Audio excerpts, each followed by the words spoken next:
Salam alaikum wa rahmatullahi wa barakatuh. La séance d'aujourd'hui s'intitule Les constituants d'un milieu écologique, de la page 24 à la page 25 de notre manuel, toujours Mon éveil scientifique, la classe de la sixième année au primaire. Maintenant, passons à notre page de notre leçon d'aujourd'hui, c'est les constitutions d'un milieu écologique. Nous observons ici un milieu écologique. Le document montre une vue d'un milieu écologique abritant des êtres vivants variés. Des êtres vivants variés, ça peut être plantes ou bien animaux. Oiseaux, si on peut ajouter, voilà, nous parlerons de ces trois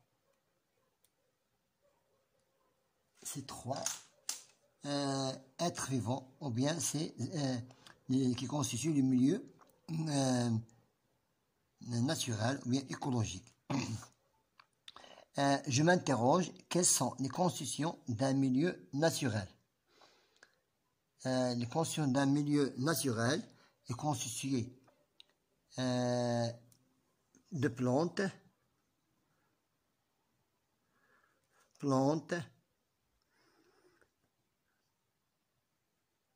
animaux et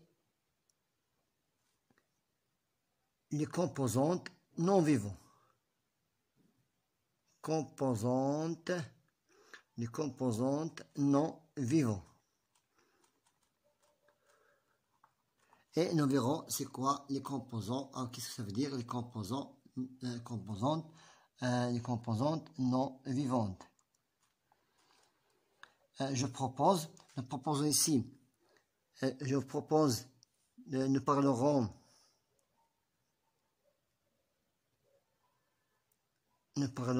de constitution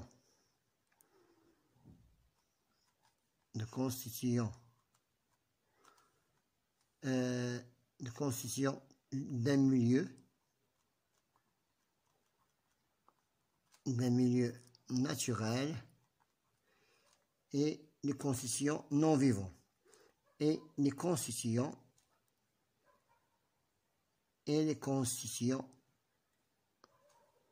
non vivantes. Voilà, sont des deux branches, bien deux titres, bien deux sous-titres à étudier aujourd'hui. Maintenant, les constitutions d'un milieu naturel. Nous avons dans le document numéro 1, c'est le milieu naturel continental. Et le document 2, c'est exemple de vivants et de non-vivants. Je colorie en rouge les animaux vivants. Je colorie en rouge les animaux vivants. Voilà, je colorie en rouge les animaux vivants. Je peux prendre, par exemple, le héron. C'est un être vivant.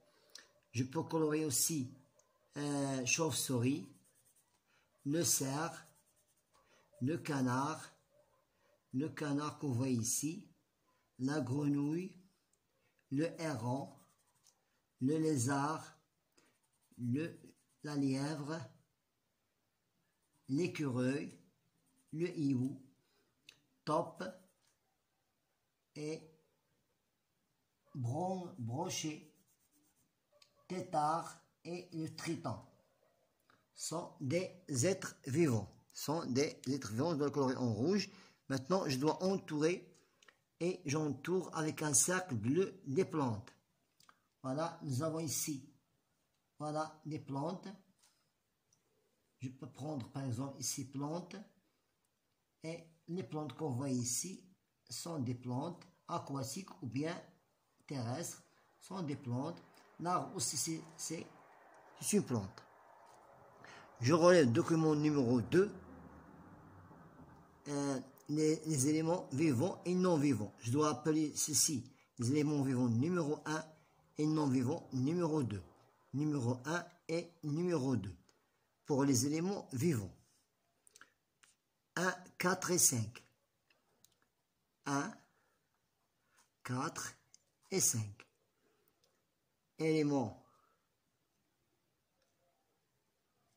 vivants, c'est 1, 4 et 5. Éléments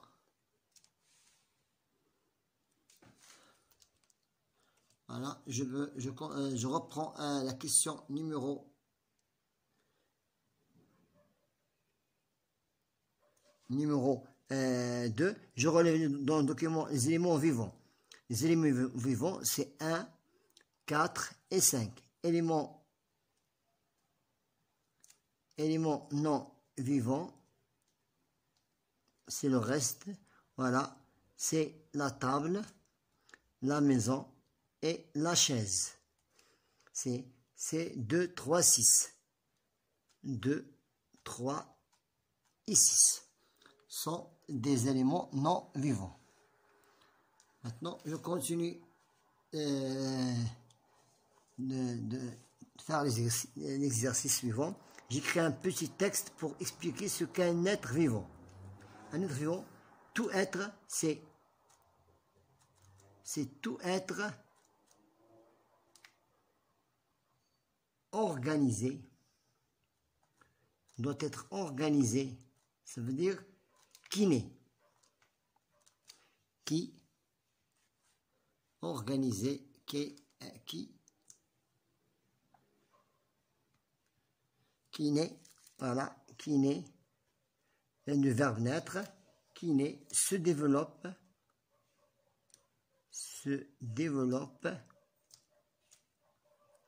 et se produit, voilà, se produit,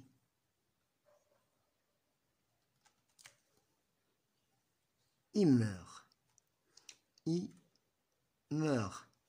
sont les caractéristiques d'un être vivant. Naît, se développe, se produit et meurt. En réalisant dans le document numéro 1, que vous voyez ici, je précise les caractéristiques du vivant et de non-vivant.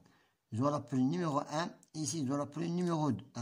Numéro 2. Voilà, numéro 1 et numéro 2. Pour un être vivant, les caractéristiques d'un être vivant, les organismes donc se nourrit,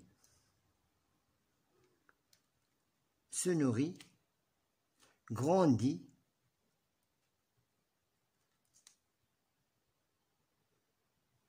respire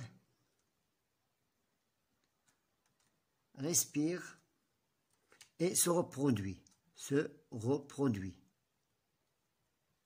Ça, c'est la caractéristique d'un être vivant. Pour un non-vivant, ce sont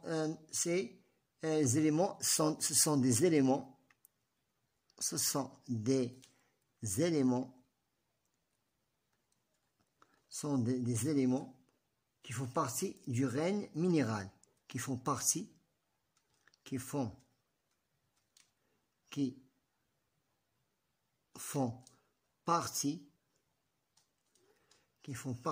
du règne minéral.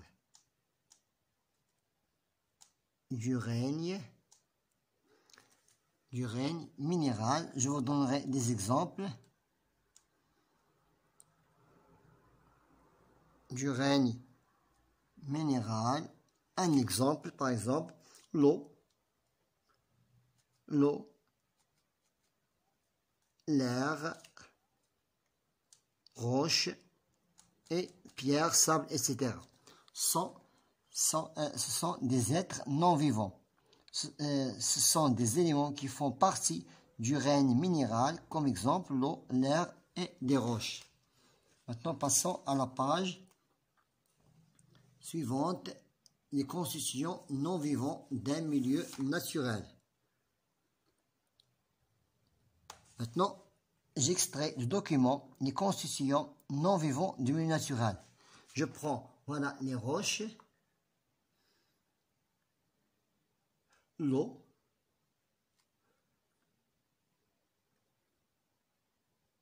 l'air que vous voyez ici, et CO2. Donc, je peux écrire ici les exemples.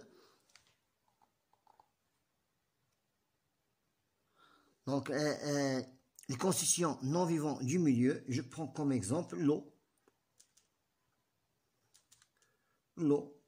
les roches que vous voyez sont les roches,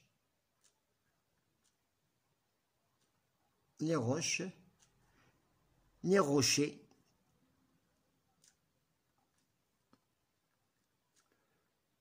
l'air, et je peux ajouter le CO2, dioxyde de carbone, et nous avons d'autres exemples. J'écris un petit texte pour expliquer ce qu'est un non-vivant. Un petit texte non-vivant, on désigne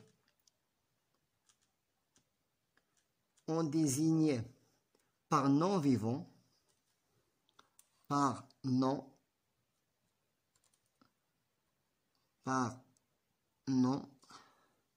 je désigne, je peux écrire de l'autre côté, je peux revenir à la ligne, je désigne par non-vivant,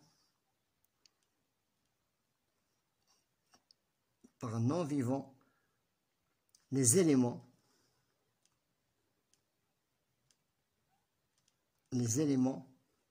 de notre environnement,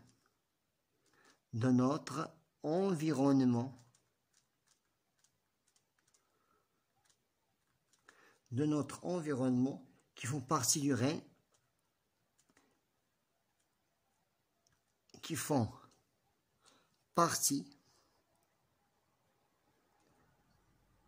du règne, du règne minéral. C'est un petit texte qui nous explique qu'est-ce qu'un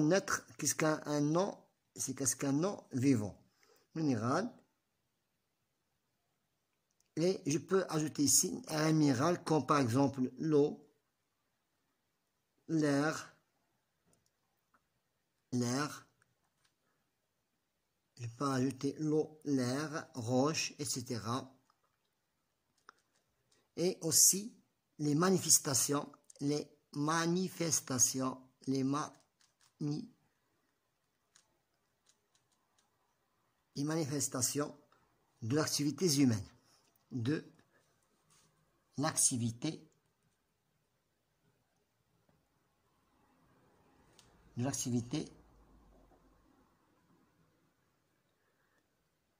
l'activité humaine, c'est ce qu'on peut l'appeler un non-vivant.